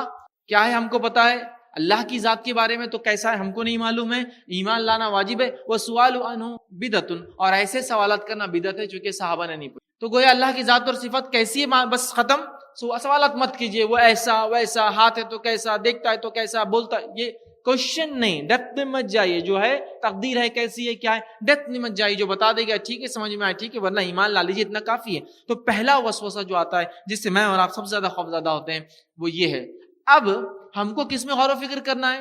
کائنات میں کیجئے، نیچر میں کیجئے، کائنات میں جو ہے اس میں غور و فکر کیجئے، اللہ کی ذات صفات میں بالکل مت کیجئے۔ اب کائنات میں تو چھوڑ دیے غور و فکر کرنا، اللہ کی ذات صفات اور پتہ نہیں کیا کیا میں غلو کرتے چلے، ٹھیک، تو ہمیں غور کرنا ہے کائنات کے اندر اللہ کی ذات میں۔ آئیے صحیح مسلم کی روایت ہے، کچھ لوگ نبی اکرم صلی اللہ علیہ وسلم کے پاس آئے، اب جن کو ایسے وسوسے آتے ہیں ان کے لیے سلوشن اس حدیث کے اندر، کچھ لوگ نبی اکرم صلی اللہ علیہ وسلم کے پاس اور پوچھا اللہ کے رسول صلی اللہ علیہ وسلم، ہمارے دلوں میں بعض دفعہ ایسے خیالات آتے ہیں کہ ہم میں سے کوئی بھی ان کو بیان نہیں کرنا چاہتا۔ ایک روایت نے فرمایا ہم میں سے کوئی شخص کوئلہ ہاتھ میں لینا پسند کرتا ہے جلتا ہوا، بیان کرنا پسند نہیں کرتا۔ ایک روایت نے فرمایا ہم میں سے کوئی شخص جل کے زندہ مر جانا پسند کرتا ہے لیکن یہ وسوسہ بولنا پسند نہیں کرتا، ڈینجرس وسوسہ اللہ کی ذات کے بارے میں ہم کو آ رہے ہیں، کیا کریں؟ نبی اکرم صلی اللہ علیہ وسلم فرمایا کہ ہم میں سے کوئی پسند نہیں کرتا کہ وہ ہمیں آئے۔ آپ نے پوچھا کیا واقعی ایسے خیالات تم کو آتے ہیں؟ کیا واقعی تم کو ایسے خیالات آتے ہیں؟ ٹھیک ہے، تو انہوں نے جواب دیا ہاں ہمیں ایسے خیالات آتے ہیں۔ تو آپ نے فرمایا اور کہا کہ یہ تو بالکل سراسر ایمان ہے، یہ تو بالکل سراسر ایمان ہے. آپ کو بولیں گا وسوسے آ رہے اور ایمان کی بات ہو رہی. اس کا معنی یہ وسوسہ ایمان نہیں ہوتا. وسوسہ تو شک ہے اور شک ایمان کے الٹ ہے چونکہ ایمان یقین ہے. اس کا معنی یہ ہے کہ وسوسے آ رہے ہیں ٹھیک, تو ان وسوسوں سے پریشان ہو رہا ہے کہ بتانا تجھے پسند نہیں, کہا ٹھیک, تو گویا یہ ایمان کی علامت ہے کہ مومن وسوسوں سے گھبراتا ہے, تو کہا یہ ایمان ہے. وسوسوں کے اگینسٹ جو تو سوچ رہا ہے کہ یہ تو بہت گندے خیالات نہیں ہونا, یہ ایمان کی علامت ہے. اس لیے میں نے شروع میں کہا نا, چور آ رہا ہے تو گھر کا لاک کھلا مت چھوڑو, اب تو لاک ڈبل لگاؤ. تو آپ وسوسے آ رہے تو نماز روزہ مت چھوڑو, اب تو زیادہ اور مستعد اسٹرانگ بن جاؤ اس کے خلاف کھڑے ہونے میں. اس بات کو ذہن نشین کر لیں. یہ حدیث یہ بتا رہی. آئیے دوسری حدیث صحیح مسلم کی روایت ہے. آپ صلی اللہ علیہ وسلم سے سوال کیا گیا وسوسہ کیا ہے, تو آپ نے فرمایا یہ خالص ایمان ہے. مطلب وسوسہ ایمان نہیں ہے, وسوسہ جو آتا ہے وہ خالص ایمان کی علامت ہے. اور وسوسہ آنے کے بعد مومن کی گھبراہٹ کہ اس کا ایمان نہ چلے جائے, یہ ایمان کی علامت ہے. یہاں بھی حدیث واضح ہوگی. تو وسوسے سے بھاگو مت, ڈرو مت. ٹھیک ہے. آگے ابو داؤد کی روایت میں اور اضافی الفاظ یہ, ہمیں آگ کا انگارہ ہاتھ میں لینا پسند ہے لیکن وہ وسوسے کو بولنا پسند نہیں ہے. بہت ہی ڈینجرس وسوسے ہوتے کچھ لوگ, اتنے ڈینجرس کہ دن میں بیٹھے بیٹھے رونا شروع کر دیتے ہیں, گھبرا جاتے ہیں. یہ شیطان کی طرف سے, ڈریے مت, گھبرائیے مت. لیکن ٹھیک ہے, تو ہمیں آگ کا انگارہ لینا پسند ہے لیکن بولنا پسند نہیں ہے. تو ہم ان خیالات کو اپنی زبان سے ادا نہیں کر سکتے. ٹھیک ہے, ایسے بھی الفاظ آتے ہیں. مطلب اتنے ڈینجرس وسوسے بھی صحابہ کو آتے تھے, لیکن اللہ کے رسول نے کہا کوئی گھبراؤ مت, فکر مت کرو, یہ ایمان کی وجہ سے آ رہا ہے, تم اس سے اپنی حفاظت کرو. حفاظت کیسی ہوگی انشاءاللہ آگے بات آئیں گی. ٹھیک. اس طرح ابن حبان کی روایت میں عائشہ رضی اللہ عنہا فرماتی اور کہتی ہے بلا شبہ شیطان تم میں سے کسی ایک کے پاس آتا ہے. اب دیکھیے اللہ کی ذات کے تعلق سے ایک جو بڑا وسوسہ ہے وہ وسوسے کا کلیریفیکیشن اس حدیث میں آ رہا ہے. ٹھیک ہے, تو یہ حدیث میں اس لیے بیان کر رہا ہوں کہ وسوسے کا کلیریفیکیشن ہو. اب یہ حدیث میں غور و فکر کر کے نئے وسوسے مت پیدا کر لو, پہلے ضروری وضاحت کر دے رہا ہوں کیونکہ بیان نہیں کروں گا تو پھر ایک مسئلہ چھوٹ بھی جائے گا, اور بیان کر رہا ہوں تو احتیاط کے ساتھ بیان کر رہا ہوں کہ اس کو لے کے نئے وسوسے مت پیدا کرو. ٹھیک ہے, ایکسپلینیشن دے رہا ہوں. میں عائشہ فرماتی ہے کہ اللہ کے رسول صلی اللہ علیہ وسلم فرمایا جو بہت سارے لوگوں کو ہوتا ہے اللہ کی ذات میں, اس کا جواب ہے بلا شبہ شیطان تم میں سے کسی ایک کے پاس آتا ہے اور کہتا ہے تجھے کس نے پیدا کیا. کسی ایک کے پاس آ کے بولتا ہو کریٹڈ یو, کس نے پیدا کیا تجھے. پھر وہ جواب دیتا اپنے دل میں وسوسہ ہی ہے, وہ بولتا ہے اس کو اس نے پیدا کیا. پھر وہ بولتا ہے کہ اس کو کس نے پیدا کیا, وہ بولتا ہے اس کو اس نے پیدا کیا. پھر وہ پوچھتا ہے شیطان تجھے کس نے پیدا کیا, وہ کہتا ہے اللہ نے. شیطان پھر کہتا ہے زمین و آسمان کو کس نے پیدا کیا, وہ کہتا ہے اللہ نے. پھر شیطان کہتا ہے اللہ کو کس نے پیدا کیا. ٹھیک ہے, تو جو کوئی اس طرح کی بات پائے اسے فوراً کہنا چاہیے. ٹھیک ہے, تو جو کوئی جس کو شیطان ایسا بہکائے کہ اللہ کو کس نے پیدا کیا, اس نے فوراً کہنا چاہیے آمنت باللہ ورسولہ. یہ اس کی دعا ہے, آمنت باللہ ورسولہ, ایمان لا اللہ پر اس کے رسول پر, جو انہوں نے بتایا بس ختم, مجھے شیطان کے جواب دینے کی ضرورت نہیں ہے کیونکہ شیطان کیا کہہ رہا ہے اللہ کو کس نے پیدا کیا. اب اس کا لاجیکل ایکسپلینیشن دے رہا ہوں صرف سمجھنے کے لیے, اپنا کوئی منطق اور قیاس نہیں لڑا رہا ہوں, صرف سمجھنے کے لیے. اگر کوئی یہ کہے کہ اے کو کس نے پیدا کیا, کوئی کہیں گا بی نے, چلو ٹھیک. بی کو کس نے پیدا کیا, سی نے, چلو ٹھیک. سی کو کس نے پیدا کیا, تو کوئی کہیں گا ڈی نے, چلو ٹھیک ہے. لیکن کوئی نہ کوئی تو ایک ہوگا نا جس کو کسی نے پیدا نہیں کیا, وہی اللہ کی ذات ہے. آپ کہے کہ اس کو کس نے پیدا کیا, تو اس نے کیا, اس کو کس نے, اس کو کس نے, سائیکل کہیں نہ کہیں جا کے تو فل سٹاپ ہوں گی, سم تھنگ تو ہوں گی, کچھ نہ کچھ تو ہوگا جو سب سے پہلے ان کریٹڈ, ان بورن ہوگا, بغیر پیدا کیا گیا, بغیر کسی کے بنایا ہوا ہوگا, اور وہی ذات کو اللہ کہتے ہیں. تو وسوسے کا لاجیکل جواب بھی دے دیا اور حدیث میں دعا بھی بتا دیا آمنت باللہ ورسولہ, فنش, ختم. اب کوئی سوچنے کی ضرورت نہیں ہم کو ڈر لگ رہا, ہمیں کو ایسے خیالات آ رہے, فلاں ہو رہے, شیطان کی طرف سے ہٹا لیے اس کو اپنے سے دور, اللہ اور رسول پہ ایمان کی بات کیجیے اور آگے بڑھ جائے. ہو گیا یہ, تو یہ بڑا وسوسہ ہوتا ہے. ٹھیک ہے, اب اس وسوسے کا علاج کیسا کرے, چونکہ اسپیشل وسوسہ تھا, اس کا علاج یہیں رکھ دیتا ہوں میں, باقی سارے وسوسوں کا علاج آخر میں ایک ساتھ رکھوں گا چونکہ عقیدے کے بارے میں, باقی سارے اعمال کے بارے میں, عبادات کے بارے میں. تو پہلا اس وسوسے کا علاج میں اور آپ کیسا کریں گے اس کا ہم قرآن حدیث سے دیکھتے ہیں. پہلا آمنت باللہ ورسولہ, یہ دعا پڑھیں گے. پہلا آمنت باللہ ورسولہ, یہ دعا پڑھیں گے جب بھی اللہ کی ذات اور اس کی صفت میں وسوسہ آئے, برے خیالات آئے. دوسرا سورہ اخلاص کی تلاوت کریں. تیسرا کام کریں گے شیطان مردود سے اللہ کی پناہ مانگیں گے, اعوذ باللہ من الشیطان الرجیم, شیطان مردود سے اللہ کی پناہ مانگیں گے. چوتھا اللہ تعالیٰ کی پناہ مانگ کر اس قسم کے خیالات کو رک جانے کے لیے اپنے نفس کو بھی آمادہ کریں گے کہ اب خیال مت لاؤ تم بار بار, یہ جہاں اللہ میں پناہ بھی مانگ لی تو اپنے نفس کو بھی کہیں نہ کہیں روکیں گے. پانچواں ہم اس مریض سے سوال کریں گے یا سوال پوچھا جائے گا کیا تو یہ بات مانتا ہے جو شیطان تیرے دل میں ڈال رہا ہے, یقیناً وہ کہیں گا نہیں. جب نہیں مانتا ہے تو اس کا مطلب ایمان ہے. مانتا نہیں نا، پریشان ہونا، تو یہ ایمان ہے. ٹھیک ہے. چھٹی چیز یاد رکھیے وہ یہ ہے کہ اس ایسے خیالات کو دفاع کرنے کی ہر ممکن کوشش کریں. ساتویں چیز، بہت زیادہ فکر مند اور ڈپریس نہ ہو ایسے خیال سے. اگر بہت زیادہ ہی آ رہے ہیں تو تھوڑی دیر کے لیے چھوڑ دے، لیکن بہت پریشان نہ ہو، اس کا سلوشن ہے. اور آٹھواں، بار بار اس کے بارے میں سوچنا چھوڑ دیں، تھوڑی دیر بعد نکل جاتی. جیسا ایک ہاتھ پہ آپ کو زخم لگا، آپ بار بار سوچتے ہیں تو وہاں دھکا لگتے رہتا ہے، چھوڑ دیجئے، تھوڑی دیر بعد آپ بولتے ہیں نہیں ہم محسوس. کچھ چیزیں ہوتی ہے تو شیطان کو جتنا آپ سوچ رہے ہیں وہ اتنا آپ کو تکلیف دے رہا ہے. تو یہ اس کا ایسے وسوسے کا علاج تھا. اب آئیے، وسوسے نیک لوگوں کی آزمائش ہے. وسوسے نیک لوگوں کی آزمائش ہے. نیک لوگوں کو شیطان وسوسوں کے ذریعے جو ہے آزماتا ہے، اس بات کو آپ جان لیں. ٹھیک ہے. جو ہے اس تعلق سے جو باتیں آتی ہیں وہ یہ صحیح بخاری کی روایت ہے. نبی اکرم صلی اللہ علیہ وسلم نے یہ بات بیان کر دی اور فرما دیا کہ بے شک اللہ تعالیٰ میری امت کے دلوں میں پیدا ہونے والے خیالات سے درگزر کرتا ہے جب تک کہ ان خیالات کو بیان نہ کرے یا اس پر عمل نہ کر لے. تو پتہ چلا خیالات آتے ہیں، شیطان مومنوں کو تکلیف دیتا ہے اور مومنوں کے لیے ایسی چیزیں آزمائش بن جاتی ہے. اس چیز کو ہم ذہن میں رکھیں. ٹھیک. اب ہم دیکھتے ہیں کہ کبھی کبھار جو شیطان جو ہے بندے کے دل میں اللہ کے تعلق سے بدگمانی ڈالتا ہے اور یہ بدگمانی کے ذریعے وسوسے شروع کرتا ہے. بدگمانی کیسی؟ اللہ تجھے کبھی نہیں بخشیں گا، ارے تیرے دل میں تو ایمان ہی نہیں ہے کہ تو تیرے کو وسوسے نہیں آ رہی. ابھی حدیث سنا نا تو نے، ایمان سے وسوسے آتے ہیں، تیرے دل میں تو ہے نہیں، کبھی تک وسوسہ نہیں آیا. ٹھیک ہے. اسی طرح جو ہے تیری موت جو ہے کفر پہ ہونے والی ہے، خاموخواہ ڈال رہا ہے، تیری موت دیکھ کفر پہ ہونے والی، تو تب عبادت کر لے، تو مرے گا تو کافر ہی مرے گا. اب آدمی گھبرا رہا ہے. اسی طرح کبھی وہ کرتا ہے تیری توبہ اللہ قبول ہی نہیں کرتا، آدمی بولتا نہیں کرتا، کرتا ہے تو پھر کہاں ہے اس کا ریسیپٹ، کہاں ہے جواب، کہاں ہے اس کا؟ آدمی بولا ارے کیسا معلوم کروں میری توبہ قبول ہی نہیں. ٹھیک ہے. اسی طرح کرتا ہے تیری اطاعت اور بندگی کا تیرا کیا فائدہ، اگر وہ نوٹ نہیں ہوا تو آخر میں اگر اللہ نے بول دیا تو نے کچھ نہیں کیا تو کیا کریں گا؟ یہ ساری چیزیں نا امیدی والی بڑھتا ہے. ارے تو نے کب سے دعائیں مانگی؟ ہاں بہت مانگی نا. سنا کہ اللہ نے ایک بار بھی، کئی کو چکر میں جا رہا ہے، یہ نہیں سنتا اللہ، اس کے لیے تو کفر کر، بدعت کر، جب سنیں گا تیری بات. تو اس طرح کی نا امیدیاں اللہ کے تعلق سے ڈالتا ہے، یاد رکھیے. اسی لیے پہلی چیز، وسوسوں میں مبتلا لوگ اور عام لوگ اللہ کے تعلق سے حسن ظن، اچھا گمان، تو وسوسے بہت حد تک کنٹرول ہو جاتے ہیں. اب وسوسوں کی دوسری قسم، بڑی قسم اور میجورٹی آف وسوسے ایسے ہی آتے ہیں اللہ کی ذات کے بعد. اب سیکنڈ جو پوائنٹ ہم دیکھ رہے ہیں، جو میجر وسوسے آتے ہیں وہ کیا ہے؟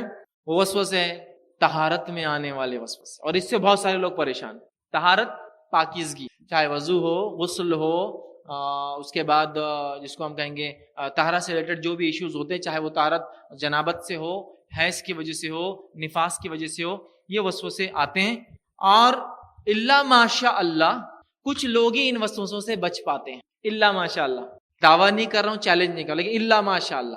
اور آج کے جدید دور میں ہائیجین کے نام پر یہ وسوسے تو ایسے ہو گئے بالکل بادلوں کے سر پہ بس بھرے. ہائیجین، صاف صفائی، ہم بہت صاف لوگ ہیں، پاک لوگ ہیں. کیسے صاف؟ روز گھر کو دھو کے نکالتے. ارے لوگ پانی نہیں مر رہے پیاس سے، نہیں، صفائی تو ضروری ہے. اچھا کیا گندگی ہوتی ہے آپ کے گھر میں؟ گندگی اتنے بڑے مکھے بڑھ جاتے ہیں ہمارے پاس آ کے. تو مکھی کی گندگی کیا شرعی ناپاکی ہے؟ ٹھیک ہے، اسے بیماریاں ہو سکتی، لیکن کیا شرعی ناپاکی ہے؟ نہیں بھائی، وہ تو ہمارا دل اس کے بغیر نہیں لگے گا. ایسی زمین پہ نماز پڑھنا دل نہیں بولے گا، ایسی زمین بیٹھنا دل نہیں بولے گا، ایسی زمین کھانا دل نہیں بولے گا، ایسی جگہ جانا دل نہیں بولے گا، فلاں ہوں گا فلاں. یہ پرابلمز پاکیزگی والے ہیں، صفائی والے. اکثر وساوس عقیدے کے بعد جو سیکنڈ فیز ہے وہ طہارت میں آتے ہیں. اور طہارت میں کیوں آتے ہیں اس کی وضاحت بھی کر دیتا ہوں. چونکہ طہارت چابی ہے ساری عبادتوں کی. طہارت ہوں گی تو نماز ہوں گی، طہارت ہوں گی تو حج ہوگا، ہے نا؟ ناپاک حالت میں حج نہیں ہوگا.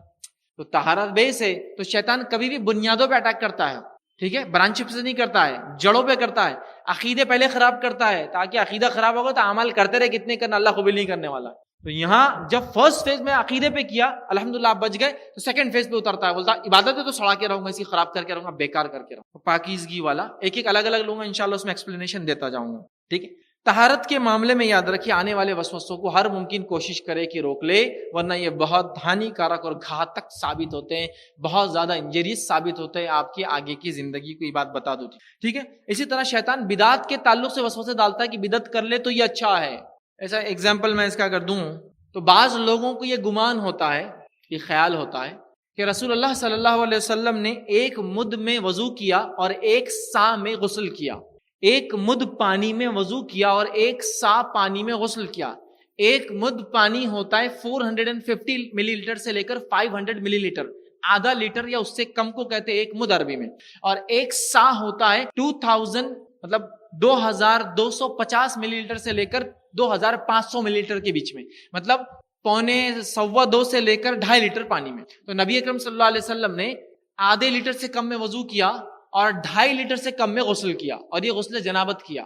ایسا غسل جو ہم بستری کی وجہ سے واجب ہو جاتا ہے, غسل جناب جس میں جڑوں تک پانی جانا ضروری ہے. اب شیطان کیا وسوسہ ڈالتا سنیے, 500 ml میں کوئی وضو ہوتا کیا, تو کھول نل, کھول فل پریشر سے, سر سر سر سر سر سر ڈال. کہاں سے ہوں گا 500 میں؟ جیسے ہی آپ نے یہ سوچا 500 میں وضو نہیں ہوتا, شیطان نے اچک لیا, بس مار لیا بازی اس نے, کیونکہ اس نے آپ کو یہ بتایا رسول نے جو وضو کیا وہ غلط تھا, 500 میں ہوتا ہی نہیں, تیرا نہیں ہوا, تو گویا رسول نے غلط کی. سمجھ رہے آپ گڑبڑ کیا ہوتی ہے, غلوظ کا پرابلم کیا ہے, سمجھ رہے آپ؟ تو وہ یہ کرتا ہے. تو بعض لوگوں کو بدعت میں بڑا اطمینان آتا. بدعت کیسے؟ وضو کرنے بیٹھے ہیں, پوری ٹانکی خالی ہوگی, لیکن ابھی وضو چل ہی رہا ہے, چل ہی رہا ہے, چل ہی رہا ہے. اور وضو ایسا کہ کپڑے بھی غسل لے لیے اور آنکھ بھی غسل لے لیا, لیکن وضو چالو ہے, وضو چالو, پورا بھگ گیا لیکن وضو ختم نہیں ہو. تو گویا یہ اعلان کرتا ہے یہ وسوسوں کا مریض کہ شریعت نے جو بتایا نا 500 ml میں نہیں ہوتا بھائی, آدھے لیٹر میں, یہ ضروری ہے. اور بدعت کو وہ دین سمجھنے لگتا ہے. اور جو لوگ اگر 500 ml میں وضو کر لے تو بولتا ہے ایسے گندے لوگ ہیں 500 ml میں وضو کرتے. نبی اکرم صلی اللہ علیہ وسلم نے زیادتی اور کمی دونوں میں وضو اتنے ہی پانی سے کیا, زیادہ استعمال نہیں کیا. اسی لیے میں نے کہا نا اللہ ماشاء اللہ ہی کچھ لوگ بچے ان وسوسوں سے, طہارت والے. چلیے غلطی سے کوئی پانی زیادہ خرچ کر دیتا وہ تو اسراف میں ہے, لیکن یہ وسوسے کی وجہ سے کرتا ہے کہ اتنے کم میں نہیں ہوتا, تو وہ غلو کر رہا ہے اور شریعت نے بدعت کر رہا ہے. ٹھیک. تو بہرحال کچھ لوگوں کا گمان ہوتا ہے کہ اتنے میں وضو نہیں ہو سکتا ہے, حالانکہ نبی اکرم صلی اللہ علیہ وسلم نے ایسا کیا. ٹھیک ہے. اور اتنے 500 ml میں تو ان کا صرف ہاتھ دھلتا, خالی ہاتھ دھلتا ہے نا. ہاتھ بھی کیسا دھوتے ہو؟ ناخنوں کے اندر پانی ڈالتے, پہلے ہاتھ دھونا ہے نا, بہت ضروری ہے, گیلا نہیں سوکھا نہیں چھوڑنا. پھر ملتے بیٹھا ہے, مل رہا ہے ابھی چل رہا ہے, اس کا پانی چالو ہے, چونکہ وضو کا مسئلہ ہے. بھائی نبی نے وضو کیا, ایسا ملتے بیٹھے کہ ناخنوں کو اس کو, تو ابھی تو 500 ml میں تو ہاتھ بھی نہیں دھلتا ہے, پہلا ہاتھ ہی مشکل سے دھل جائے تو بڑی بات ہو جائیں گی. یہ حالت ہے. آئیے نبی اکرم صلی اللہ علیہ وسلم کے تعلق سے بات آتی ہوئی کہ آپ نے فرمایا کہ جو 3 دفعہ سے زیادہ نبی اکرم صلی اللہ علیہ وسلم وضو کیا, وضو میں کم سے کم ہر اعضاء کو, وضو کے اعضاء کو کتنے بار دھونا ہے؟ کم سے کم 1 بار, اور زیادہ سے زیادہ 3 بار. وسوسوں کے مریض 30 بار سے تو آگے دھوئے بغیر اس کو اطمینان نہیں آتا. کم از کم 1 بار, زیادہ سے زیادہ 3 سے زیادہ کرے تو کیا ہے سن لیجیے, آپ صلی اللہ علیہ وسلم فرمایا جو 3 دفعہ سے زیادہ دھوئے گا وہ میری نافرمانی کرے گا اور وہ ظالم ہوگا. جو 3 بار سے زیادہ وضو میں چیزوں کو دھوئیں گا وہ نافرمانی کریں گا میری اور ظالم ہوں گا. تو وسوسوں کے مریض جن کو یہ وسوسہ ہے کہ وضو کم پانی میں نہیں ہوتا, آج سے ہی شروع کر دیں گے. پانی لو ایک چھوٹے اس میں 500 ml میں, اور اتنے میں ہی وضو کرنا آج سے, اور شیطان کے منہ پہ ایک جی کو تماشا دینا زور سے کہ تیرے یہ وسوسے آج میرے سامنے اب نہیں چلیں, کسی بھی مسئلے میں نہیں چلیں انشاءاللہ. یہ جواب کے بغیر کام نہیں ہونے والا, بات یاد رکھ. ٹھیک ہے. تو لہٰذا اس لیے کہ ظلم ہے اپنی نفس پر اور اللہ کے رسول صلی اللہ علیہ وسلم کی نافرمانی ہے, اور نافرمانی کر کے وضو کر کے کوئی اپنی عبادتوں کو اللہ سے قبول نہیں کرا سکتا, یہ میرا دعویٰ ہے. ٹھیک ہے. آئیے اسی طرح صحیح مسلم کی روایت ہے, نبی اکرم صلی اللہ علیہ وسلم نے فرمایا جس نے ایسا کوئی عمل کیا جس کا حکم ہم نے نہیں دیا تھا وہ مردود ہے, وہ رد کر دیا گا روز قیامت. تو نبی نے 3 سے زیادہ نہیں دھویا, تم بھی 3 سے زیادہ اپنے اعضاء کو نہیں دھو سکتے, نہیں دھو سکتے. اب کچھ 500 میں ہوتا ہے کیا؟ آج انشاءاللہ فجر کا کریں گے یا تہجد پڑھیں گے تو 500 میں کر کے دیکھ لو, بالکل ہو جاتا, بالکل ہو جاتا ہے, کوئی اس میں دو رائے نہیں. آپ اتنا لے کے پھینکیں گے تو نہیں ہوگا, لیکن اتنا سا چلو بھر لیا ہو گیا, یہ ہو گیا, یہ چلو بھر لیا کلی, چلو بھر لیا ناک میں, چلو بھر لیا, سب ہو جاتا ہے. میں کہتا ہوں 500 میں بالکل مکمل ہو جائیں گا. نبی اکرم صلی اللہ علیہ وسلم نے ایسا ہی کیا ہے. ٹھیک ہے. تو جو اضافہ کریں گا شریعت میں اس کا عمل مردود ہے, یہ بات بھی یاد رکھیں. جابر رضی اللہ عنہ فرماتے اور کہتے ہیں کہ وضو کے لیے 1 مد پانی کافی ہے اور غسل جنابت میں 1 سا پانی کفایت کرتا ہے. ایک آدمی نے ان کی یہ بات سن کر کہا مجھے تو پانی کی یہ مقدار کافی نہیں ہے, اتنا تو میرے کو نہیں پڑتا. جابر رضی اللہ عنہ کو بڑا غصہ آ گیا اور غصے میں آ گئے, اور ان کا چہرہ متغیر لال ہوگا, چڑ گئے ہوگی, کیسی بات کر رہا, نبی کا ہوا تیرا کیسا نہیں ہوتا ہے, تو متغیر ہو گیا. آپ رضی اللہ عنہ نے فرمایا جو تجھ سے بہتر تھا اور تیرے سے زیادہ گھنے بال والا تھا اس کا تو وضو غسل اتنے میں ہوگا, تیرا کیسا نہیں ہو سکتا ہے. اس لیے کہ نبی اکرم صلی اللہ علیہ وسلم کا آخر وقت تک آپ بڑے گھنے بال والے تھے, داڑھی میں بھی گھنے بال تھے اور سر کے بال بھی گھنے تھے. تو کہا تجھ سے گھنے بال والے کے یہ ہو گیا کہ غسل جنابت اس نے کر لیا 2.5 لیٹر میں اور وضو کر لیا 500 ml میں, تیرا کیسا نہیں ہوتا. پھر بہت غصہ آیا, سمجھ رہا. تو یہ غلو ہو جائیں گا, اس سے بچنا ہے. اگر یہ نہیں بچے تو طہارت کے بعد شیطان جو بڑھتا ہے نا وہ سیدھا نماز پہ اٹیک کرتا ہے. طہارت میں کھینچ لیا, فرسٹ سٹیپ ہلاک کر دیا, آپ کو وسوسوں پہ حاوی ہو گیا, نیکسٹ اس کا ٹارگٹ آپ کی نماز کی رکعتیں اور آپ کے سجدے ہوں گے. بات آ رہی ہے آگے.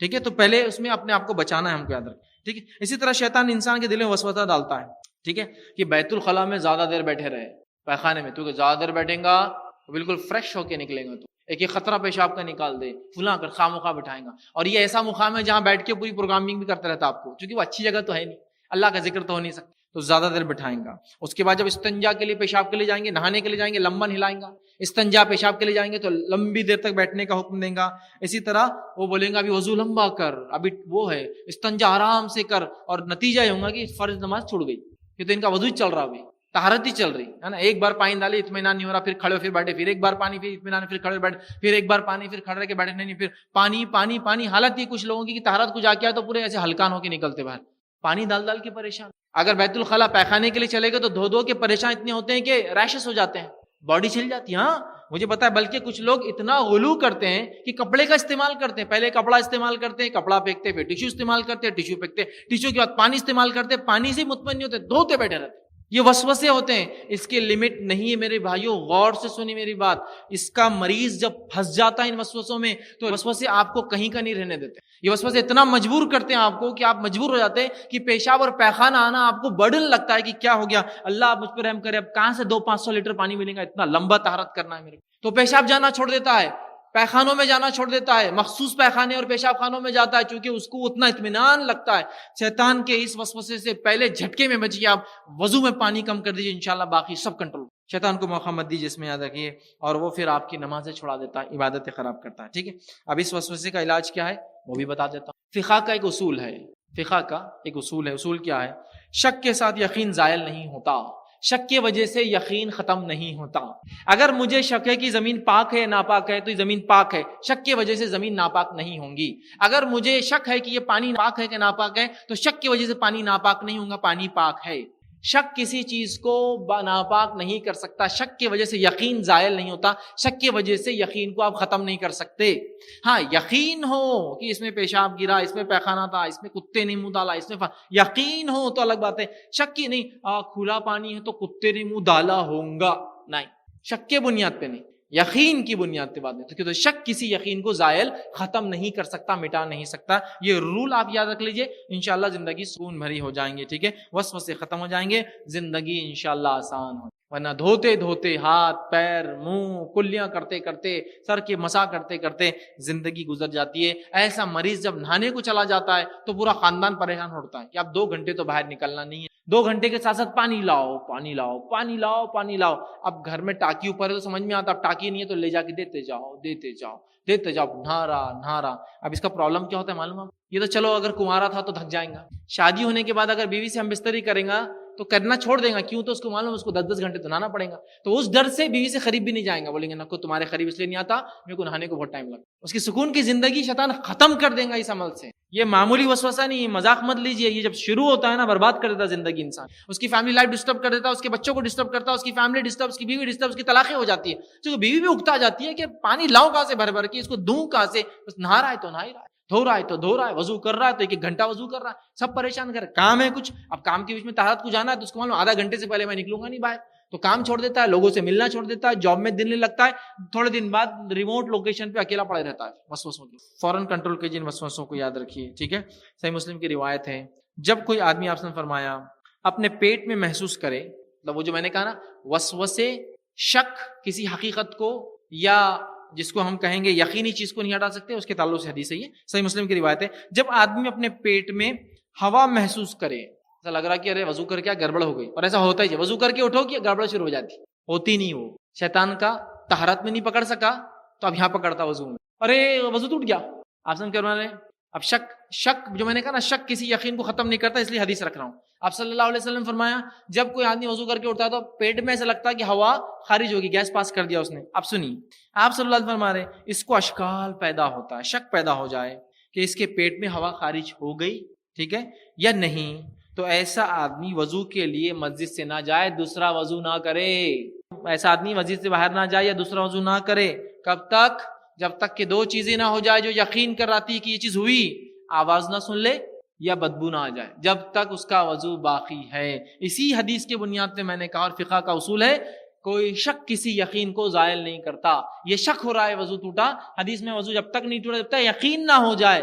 اور یقین کے لیے 2 ہی چیزیں, ہوا خارج ہوئی نہیں, دو چیزیں ہو سکتی. فرسٹ پروف جو ہو سکتا ہے آواز سن لے, سیکنڈ پروف ہو سکتا ہے بدبو آ جائے, ورنہ وضو آپ کا باقی ہے, نماز پڑھیں گے آپ, مسجد سے نہ جائے, چونکہ نبی اکرم صلی اللہ علیہ وسلم نے مسجد سے باہر نکلنے کو منع کیا, کہا اسی وضو سے نماز پڑھو. اب شک کے بنیاد پہ وضو نہیں کرنا ہے, شک کے بنیاد پہ لمبے لمبے وضو پانی سے کرنا ہے, اور اس کے بعد وضو ٹوٹا بول کے بھی آپ کو نہیں کرنا ہے. یہ بات بھی حدیث میں کلیئر ہوگی, اس کی وضاحت انشاءاللہ میں آگے اور لوں گا. ٹھیک, اب آئیے وسوسے یاد رکھیے, اسلام نے بہت آسانیاں کی ہیں, وسوسے انسان کو سختیاں کر دیتے ہیں. ٹھیک ہے, انہی میں سے ایک وسوسہ دور کرنے کے لیے یاد رکھیے جو وضو کے وقت ہوتا ہے. وضو کے وقت ایک وسوسہ کیا آتا ہے, آپ وضو کر کے اٹھ گئے, وضو کر کے اٹھنے کے بعد وسوسہ آتا ہے پیشاب کا خطرہ نکل گیا. یہ مردوں کو زیادہ ہوتا ہے, عورتوں کے بنسبت. ایسا وضو کر کے طہارت کر کے اٹھا, ارے پیشاب کا خطرہ نکل, ابھی یقین ہے یا شک ہے؟ اگر شک ہے تو اوپر والی حدیث لاگو ہوں گی, جب تک یقین نہ ہو جائے کوئی ایکشن نہیں لینا ہے آپ کو, دوبارہ جانا ہی نہیں پانی ڈالنے. بہت سے لوگ طہارت خانے سے باہر نکلتے پھر اندر, پھر باہر, پھر اندر, چونکہ اس کو شک ہوگا, پھر باہر پھر اندر. تو لوگ بولتے بھیا تو بیٹھ جا اندر آرام سے, یہ ڈیڈیکیٹڈ تیرے لیے طہارت خانہ ہے, تم کر کے نکلو تو ہوگا. اور وہ کئی بار کرنے کے بعد بھی مطمئن نہیں ہوتا جب تک کہ کوئی پیچھے سے نہ چلائے کیا لگایا رہے اتنی دیر سے, چل نکل باہر, ہاں جا رہا بھیا, اور وہ نماز نہیں پڑھتا, پھر گھر چل جاتا, بولتا ہے میرے کو ابھی بھی شک ہے پیشاب کا خطرہ نکلا ہی ہوں. اب اس کو کیسے دور کیا جائے, یہ وسوسہ ہے. اس کے دور کرنے کی طریقہ کیا ہے میں آپ کو بتا دوں. نبی اکرم صلی اللہ علیہ وسلم نے جو آپ کا خود کا بھی کام تھا, یہ مستحب بھی ہے, آپ صلی اللہ علیہ وسلم جب بھی پیشاب کرتے تو شرمگاہ پر پانی ڈالتے اور چھینٹے مارتے. چھینٹے, شرمگاہ پہ پانی ڈالا, طہارت ہوگی, اور اوپر کپڑے پہ چھینٹے مارتے. اب آپ نے کپڑے پہ چھینٹے مارا, جب بھی آپ طہارت کو جا کر وسوسہ ہو تو کریے, نہیں تو ضرورت نہیں ہے پانی کے چھینٹے مارنا. اب آپ نے کپڑے پہ چھینٹے مارے, اب تھوڑی دیر بعد شیطان نے خیال لایا پیشاب کا خطرہ نکلا, تو آپ کو معلوم ہے آپ نے پہلے سے گیلا کر دیا پانی سے, پیشاب ہونا ضروری تھوڑی پانی ہو, سمجھ رہا, شک دور ہو جاتا ہے. کیسے؟ اٹھنے کے بعد لگتا نا پیشاب نکلا, تو آپ پانی مار لو, جب نکلا تو کیسا لگتا ہے, ٹھنڈا لگا تو ہوتا ہے نا, کچھ محسوس ہوتا ہے. جب وہ محسوس ہو رہا ہے تو آپ کیا سوچیں گے پھر, نہیں یہ تو پانی کی وجہ سے ہو رہا, پیشاب سے نہیں ہونا, تو یہ شک دور ہو جائے. کیونکہ اکثر کو ایسا ہوتا نہیں ہے, شیطان ایسا شک لاتا ہے. اور کیوں لاتا ہے اور اس کا طریقہ کیا ہے, میں وہ پوری حدیث رکھوں گا, وہ کیسے شک پیدا کرتا ہے, اس کا طریقہ, اس کا حربہ کیا ہے اس میں. لہٰذا اب آپ کو پیشاب کرنے کے بعد شک ہو رہا ہے یا شک ہوتا ہے تو بار بار طہارت نہیں کرنا ہے, اٹھنے کے بعد کپڑے پہ پانی کے چھینٹے مارنا. عبداللہ ابن عمر رضی اللہ عنہ کے تعلق سے آتا ہے, آپ کو شک ہوتا تھا ایسا, تو آپ پانی مار کے اٹھتے, اور اتنا پانی مارتے کہ لوگ کہتے کہ آپ کا پیجامہ گیلا ہو جاتا, تو آپ پانی ماریے. پانی مارنے سے شک کی گنجائش پوری ختم ہوگی, نماز میں کوئی وسوسہ نہیں آئے گا, ارے تیرے تو پیشاب نکل گیا, ارے تیرے تو پیشاب نکل گیا, ارے تیرے تو پیشاب نہیں, کچھ وسوسہ نہیں. اور آیا بھی تو بولنا چل نکل جا پانی ہے, چل نکل جا پانی ہے, چل نکل جا پانی ہے, کیونکہ پہلے سے گیلا ہے نا پانی سے, تب پیشاب ہے پانی ہے, سمجھ میں نہیں آئے گا, تو یہ وسوسہ. ٹھیک, اسی طرح ہم دیکھتے ہیں نبی اکرم صلی اللہ علیہ وسلم جب پیشاب کرتے تو وضو کرتے اور جو ہے چھینٹے مارتے. دوسری روایت میں کہ رسول اللہ صلی اللہ علیہ وسلم کو دیکھا گیا پیشاب کیا آپ نے اور اپنی شرمگاہ پہ چھینٹے مارے, تو کپڑے پہ بھی مارتے اور شرمگاہ پہ بھی چھینٹے مارتے. یہ کام کیجیے, عبداللہ ابن عمر ایسے ہی کرتے تھے. امام احمد بن حنبل رحمہ اللہ فرماتے اور کہتے ہیں, بعض ساتھیوں نے شکایت کی کہ وضو کے بعد اپنے کپڑے کو گیلا محسوس کرتے ہیں, ایسا لگتا ہے, تو آپ نے انہیں فرمایا اور یہ مشورہ دیا کہ جب پیشاب کرے تو اپنی شرمگاہ پہ چھینٹے مار لے, جب چھینٹے مار لیں گے تو وسوسہ انشاءاللہ ختم ہو. ٹھیک ہے, تو یہ پیشاب میں آنے والا وسوسہ بھی ختم ہو گیا. ٹھیک, اب وضو کے وقت جو ہے چھینٹے دینے کے بڑے فائدے ہیں, لیکن یہاں ایک وضاحت ضروری ہے, وہ یہ ہے ہر بار وضو کے لیے طہارت کرنا ضروری نہیں ہے. بہت سارے لوگوں کو غلط فہمی ہوتی ہے, جب بھی وضو کرتے طہارت کو جاتے, ضروری نہیں. ضرورت ہے تو جاؤ, نہیں ہے تو مت جاؤ. کچھ لوگ فجر میں اٹھتے ہیں اور بولتے ہیں فجر میں اٹھنے کے بعد جب تک پیخانہ نہیں ہوا تو میں نماز کو نہیں جاتا. کیوں؟ تو بولے وہ پیٹ صاف نہیں ہوا, گندگی کیسے جائیں گے نماز. ارے بھیا اندر ہے ابھی, وہ باہر نہیں نکلی, جب باہر نکلی تو گندگی کہلائیں گی, جب تک اندر ہے تو میرے ساتھ ہے وہ, سمجھ رہے آپ. لیکن عجیب و غریب ان کے وہم شبہات ہوتے ہیں. ٹھیک, اس کو بھی دور کریں. آپ صلی اللہ علیہ وسلم فرمایا بے شک وضو کا ایک شیطان ہے. اب وضو وسوسے کیوں آتے ہیں, اس کا ایک اسپیشل شیطان ہے. وضو کا ایک شیطان ہے جس کا نام ولحان, اس کا نام ہے, اس شیطان کا نام ہے ولحان. اور آپ نے فرمایا پس تم پانی کے وسوسوں سے بچو. وضو کا ایک خاص شیطان ہے جس کا نام ولحان ہے, بس تم پانی کے وسوسوں سے بچو. یہ شیطان بولتا اور دھو, وضو نہیں ہوا, یہ سوکھا رہ گیا, وہ سوکھا رہ گیا, غسل نہیں ہوا, پانی میں ڈبکی لگا کے بھی نکلا تو بولتا نہیں ہوا, اور دھو, اور یہ کر, اور فلاں کر, اور ایسا کر. یہ